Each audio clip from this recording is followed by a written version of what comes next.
Ingat, kau dulu TBU, kau bisa di Jakarta pakai apa? Sudah puluhan juga yang bakal mau kesini. Kok ngomong seenaknya kayak gitu? Tidak sopan. Sudah jadi raja. Kamu itu kan preman, memakai pakaian ormas. Saya bisa buktikan. Kamu itu preman. Di Jawa Barat mengatakan kalau ingin didukung oleh GRIP, pertama mencintai dulu GRIP, baru mencintai rakyat. Apa yang mengatakan gubernur, bupati, wali kota itu harus mencintai rakyat dulu karena dia mendapat rakyat, karena milih rakyat bukan GRIP. Preman. Yang kedua, ini yang buat saya marah. Kejadian di Depok. Polisi itu adalah alat negara yang melaksanakan ketertiban melindungi masyarakat. Ketika akan menangkap, dilawan, dikepung. Negara apa ini? Mobilnya negara, mobilnya dibakar lagi. Kalau saya diam, orang akan menyangka bahwa polisi udah nggak ada. Nah, ini preman. Ini bahaya untuk negara kesatuan ini. Saudara Gatot, saya bilang kamu yang preman kamu. Saudara Gatot, Nurmantio, Anda, saya tidak takut sama Anda. Saya tidak menghargai Anda. Tolong Pak Gatot, jangan mengganggu saya. Saya bilang kamu yang preman kamu. Karena kamu itu sudah diberhentikan dari, kamu bikin action sana action sini karena nggak laku. Kok kenapa kamu bilang saya preman? Pak Gatot memperbaiki koreksi statement itu, dan saya juga menahan diri memperbaiki koreksi apa statement saya salah. Ya kalau memang bisa kita saling memaafkan, ya mari kita saling memaafkan. Buat kalian yang pengen tahu kenapa Pak Gatot sampai dipecat oleh Pak Jokowi, jadi video selama ini yang beredar tentang Pak Gatot dipecat karena telah menggagalkan penyelundupan senjata dari Cina itu adalah hoax ya teman-teman.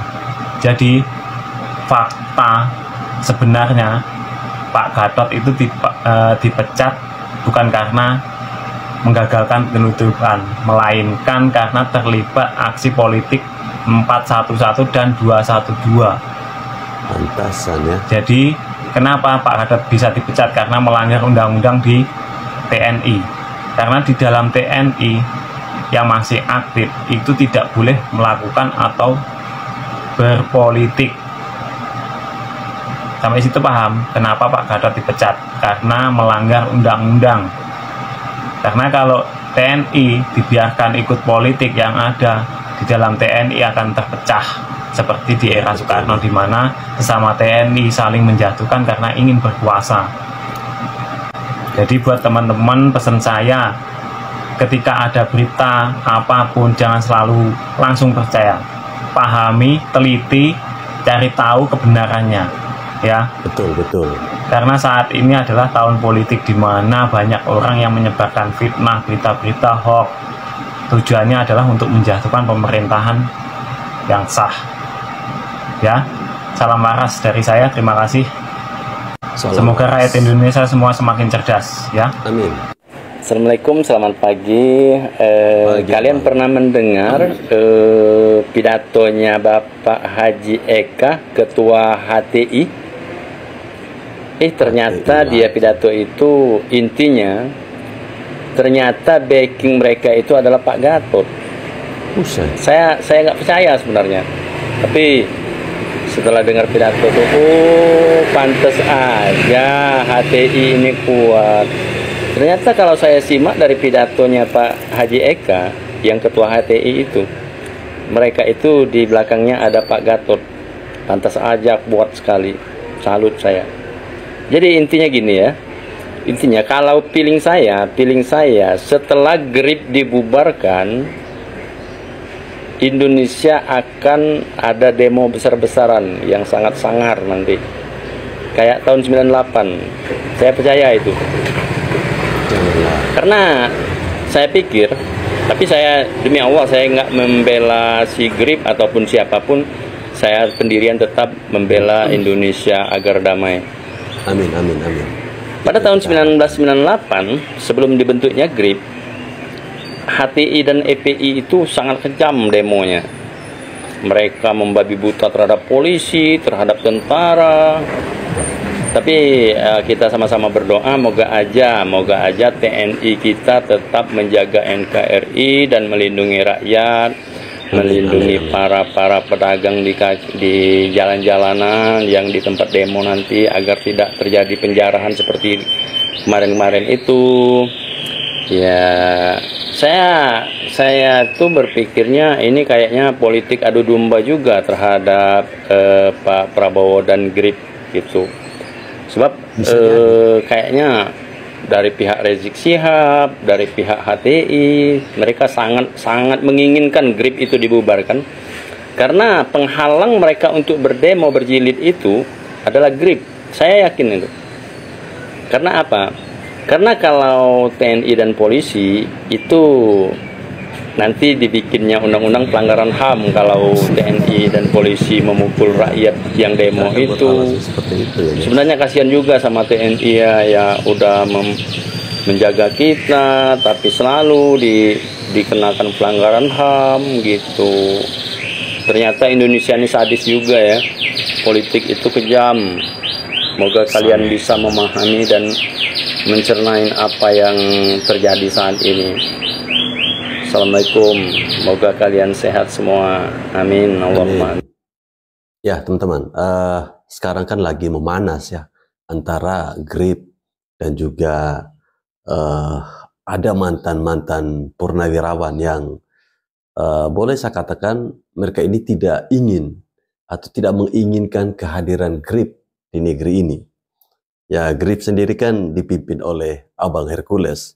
Kita tahu Abang Hercules ini sangat-sangat dekat sekali dengan Presiden kita Bapak Prabowo Subianto. Kalau teman-teman menyimak video awal tadi di mana Gatot Nurmantio begitu marah dengan Abang Hercules, dia mengatakan bahwa kamu ini preman, ya, kamu ini preman. Tapi anehnya dulu ketika gerombolannya Rizik yang FPI masih aktif itu, mereka tidak pernah, ya, oknum-oknum ini ya, tidak pernah katakan bahwa itu preman. Kemudian pada video kedua di mana Abang Hercules langsung membalas, "Hei Gatot, yang preman itu kamu." Ya, yang preman itu kamu. Wajar ya. Kalau melihat akhir-akhir ini terkait dengan isu ijazah palsu Pak Jokowi, isu pemaksulan Gibran, itu tentu ada kaitannya ya dengan apa yang disampaikan oleh abang kita yang pakai topi ini di video terakhir, bahwa ada kedekatan antara Gatot Nurmantio dengan Rizik Syihab. Ya, teman-teman kalau melihat bagaimana betapa kuatnya FPI dulu ya, betapa garangnya FPI, ternyata di balik itu ada oknum-oknum ya, oknum ya yang mendukung mereka. Sekarang kalau teman-teman perhatikan di saat Bapak Jokowi resmi melaporkan gerombolan Roy Suryo, Risma Sianipar ke Polda Metro Jaya, teman-teman tahu si Risma ngadunya kemana? Ngadunya ke Rizik Syihab. Dan kemudian yang menginisiasi pemaksulan Gibran itu siapa? Yaitu para oknum purnawirawan. Tentu di belakang mereka ada Rizik Syihab, yang dimana orang-orang ini sangat tidak suka dengan keluarganya Pak Jokowi. Ya, niat mereka tentu jelas. Menghancurkan keluarga Bapak Jokowi. Jangan sampai si Gibran ini bisa ke depannya ya, bisa menjadi orang nomor 1 di Indonesia. Karena kalau ini terjadi, maka mata pencahariannya mereka otomatis akan menghilang. Ya, sekarang mungkin perlahan-lahan mereka akan mengaktifkan kembali yang namanya HTI maupun FPI. Ya, yang ngotot tentang ijazahnya Pak Jokowi itu siapa? Itu kan ex-HTI semua. Ya, kebanyakan ex-HTI. Karena mereka sakit hati, teman-teman. Jadi buat kita masyarakat Indonesia, jangan sampai kita kalah dengan segerombolan manusia yang jumlahnya hanya sedikit. Jadi tidak bosan-bosannya kita harus tetap terus mengcounter ya para bacotan-bacotan dari gerombolan sakit hati ini, dari ex-FPI, ex-HTI, bahkan seorang Rizik yang sudah dibekukan organisasinya saja masih bisa berkuasa. Ya, seorang Rismo saja datang mempengaruhi si Rizik ini. Ya, mereka ini koar-koar. Selama ini orang menduga bahwa di balik tuntutan ijazah Pak Jokowi itu karena ada embel-embel uang 16 miliar yang di situ diduga dibuat oleh Ibu Megawati. Tapi ternyata itu salah. Ya, ternyata itu salah. Mereka itu, ya di belakangnya mereka itu ada oknum-oknum purnawirawan. Ada juga ex-FPI, ada juga ex-HTI. Ya. Jadi ada video-video tadi yang saya tampilkan tadi itu tadi ya. Itu ada kesamaan, ada kecocokan dengan peristiwa yang sedang kita lihat saat ini. Itu menurut pendapat saya.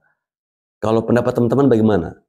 Apakah yang disampaikan oleh abang-abang kita tadi dalam video itu benar atau enggak sih?